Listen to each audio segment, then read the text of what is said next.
When you think of UCLA quarterbacks, guys like Josh Rosen, Troy Aikman, and maybe Cade McNown come to mind, but there was one guy who, in my opinion, was the best quarterback in school history. He passed for nearly 10,000 yards in 3 years, consistently helped them beat their arch rival, was considered the #1 quarterback in his draft class at one point, and had all the hype in the world going into his career. Unfortunately, he decided to stay 1 year too long, and it would ultimately hurt his draft stock. He still had a chance in the NFL, but despite how good he was, he is largely forgotten by the college football world. In today's video, we're going to talk about one of the top quarterbacks in the class of 2011, his illustrious Bruin career, and what ended up happening to him. So without further ado, let's get started. At this point, you are probably wondering who the subject of today's video is, and it is none other than Brett Hundley. But before we can talk about what happened to him, we had to go back to the very beginning and see how he became a star to begin with. Brett Hundley was born on June 15, 1993 in Phoenix, Arizona. He would later move to Chandler, which is a suburb of Phoenix. From a young age, him and his sister were both extremely athletic, were competitive with everything, and his sister always had his back. They're both great athletes as well, as they ran for the Arizona Cheetahs, which was a youth track team in the area. Him and his sister both played flag football, and they both very much enjoyed the sport.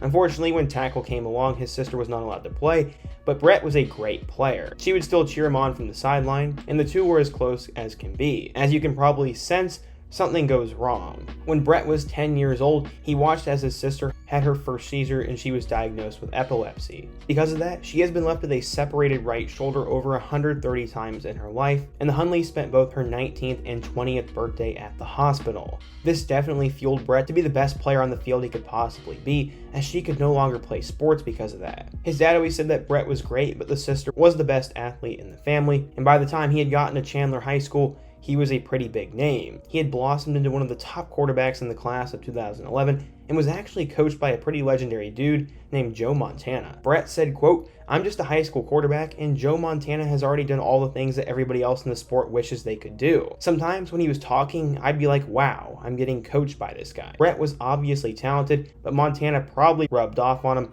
as in 2009, Hundley was the Gatorade Player of the Year in the state of Arizona and would finish his junior campaign with 1,500 yards, 16 touchdowns, and over 1,200 yards rushing and 12 more scores on the ground. He was one of those guys that waited till way late to decide where he was going to school, but it would come down to two programs, Washington and UCLA. After most people thought he'd become a Husky, he'd end up kind of shocking everyone, as he would choose to be a UCLA Bruin. He said he liked the fit and it felt more like home, and despite there not really being an opening at the quarterback spot, Hundley was excited to get there. Everyone loved the commitment of Brett, but some scouts were skeptical, with one even saying, quote, "Hundley, the highly touted recruit, has too many thoughts swimming around in his head at the line of scrimmage and can't quite read a defense well enough to be considered a realistic starter." This scout would end up eating his words later on, and according to 24/7 Sports, Hundley was a 4-star recruit, the #4 dual threat quarterback, and the 67th best player in the class of 2011. UCLA was getting a great player and someone who was motivated by his family, and in only a short amount of time, Hundley would take over for the program. After he would redshirt in 2011, he would take over as a starter in 2012. He would get off to a great start, as in his first college game, his first play would go for a 72-yard touchdown in their 49-24 victory over Rice. He'd make his second start on a huge stage against number 16 Nebraska, and he'd have over 300 yards and 4 touchdowns as they would upset the Huskers. Hundley would play great throughout the year and would help them beat their arch rival USC for the first time since 2006, and he had 3 touchdowns in that performance. He passed for over 200 yards in 11 of his 12 regular season games and led them to a 9-3 regular season record. They'd go to the Pac-12 championship game, where they would rematch against number 8 Stanford, and he'd arguably have his worst game of the year, as they would lose 27-24. After that, he would rebound with a good performance against Baylor, but they would lose in the Holiday Bowl. He finished his redshirt freshman year with 3,745 yards, 29 touchdowns, and 11 picks, with 9 more scores on the ground, and he was a bright young star in the college football world. There were high expectations on Hundley going into his sophomore year, and he would live up to them. He combined for 10 touchdowns in his first 3 games, and they beat Nebraska in that time frame. He'd throw 3 scoring tosses against Cal, and by the time late November had rolled around, he had UCLA in great shape. He'd once again beat their rival USC, and the Bruins were 9-3 once again in the regular season. They did not make the Pac-12 championship game, but they would play against Virginia Tech in the Sun Bowl, where he combined for 4 touchdowns and a 42-12 win. Hundley had a spectacular season, as he threw for over 3,000 yards, 24 touchdowns, and 11 more on the ground. This is where things get interesting, as according to Adam Schefter from ESPN, He was the top quarterback in the 2014 NFL Draft had he left school early. Whether he thought he had unfinished business or he thought he wasn't ready for the NFL, he would decide to come back for his redshirt junior campaign and help UCLA. The biggest knock on his game was his passing accuracy and his decision making, and he would try to bolster his stock even more going into the 2015 NFL Draft. Hundley was a true dual threat, and going into 2014, he was going to try to impress the scouts by running the ball less. He would have 400 yards in a win over Memphis, then he would help them upset Texas, and he combined for 5 touchdowns in a win over number 15 Arizona State. UCLA was highly ranked going into their showdown with Utah, but unfortunately they would lose that game. Despite 3 touchdowns from Hundley, they'd lose to Oregon the following week, and now they'd have to figure it out. Hundley would go on an absolute roll as he'd help them beat Cal, Colorado, number 12 Arizona, Washington, and their arch rival USC for a 3rd consecutive year, and they were back up to 9-2. Sadly for both Hundley and UCLA, Stanford would get the best of them for the 3rd straight time, and they would finish the regular season at, you guessed it, 9-3. Hundley would lead them to the Alamo Bowl where they'd play against number 11 Kansas State, and in his final game, he didn't play amazing, but he didn't play bad. He'd finish his redshirt junior campaign with 3,155 yards, 22 touchdowns, 5 picks, 644 rushing yards, and 10 rushing touchdowns. Because of that, he was named a second-team All-Pac-12 selection, and he also became UCLA's all-time leader in touchdown passes, passing Cade McNown. McNown's record came in 4 years, while Hundley did it in just 3. He also became the school's leader in career offense, and would finish his time as a Bruin with nearly 10,000 yards. He was the second best rushing quarterback in UCLA history, and he was still a trendy quarterback pick for the 2015 NFL Draft.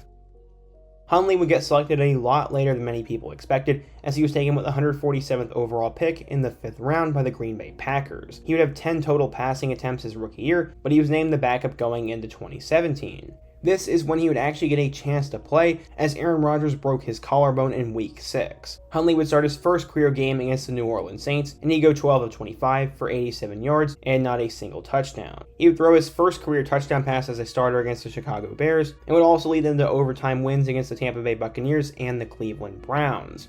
Against both the Steelers and the Browns, he had 3 touchdowns in each one of those games, and while he was no Aaron Rodgers, he wasn't the worst quarterback in the world. He would get a chance to be the starter for the majority of the 2017 season, and he'd pass for a total of 1,836 yards, 9 touchdowns, and unfortunately a pretty bad 12 interceptions. He was by no means the future of the franchise, but he was a solid backup quarterback for any franchise.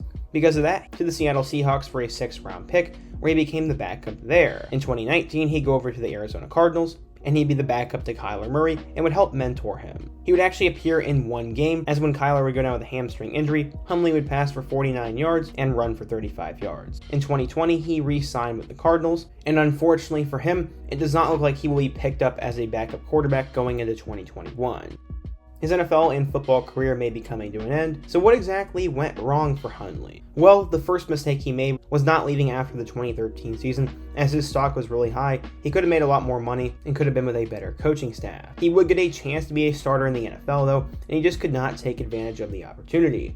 He wasn't a bad quarterback, but he was by no means good enough to be a starter, and he was just a solid backup. He was also drafted in the 5th round, and how many guys in that range end up becoming franchise quarterbacks? He struggled with his accuracy at times, just didn't take advantage of all his opportunities, and may have just not been good enough to be a starter in the NFL. Hundley was a lot of fun to watch at UCLA. He definitely lived up to all his high school hype, and he did what every big-time quarterback is supposed to do: make the NFL. While he may not have had the most glamorous career, he was a starter, he's a stand-up guy off the field, and someday he wants to start a foundation to help with epilepsy. I cannot help but root for him, hope he succeeds in whatever he does in life, and thank him for some of the good memories of old Pac-12 football. What do you guys think though? Is Hundley the best quarterback in UCLA history? What did you think of his time as a Bruin? Do you think he was a bust? And who should I do next? Be sure to let me know down in the comment section. Hit that like button if you want to support today's video. Subscribe if you're new, and check out all my other videos on the end screen. I hope to see you guys again soon, but until next time, peace.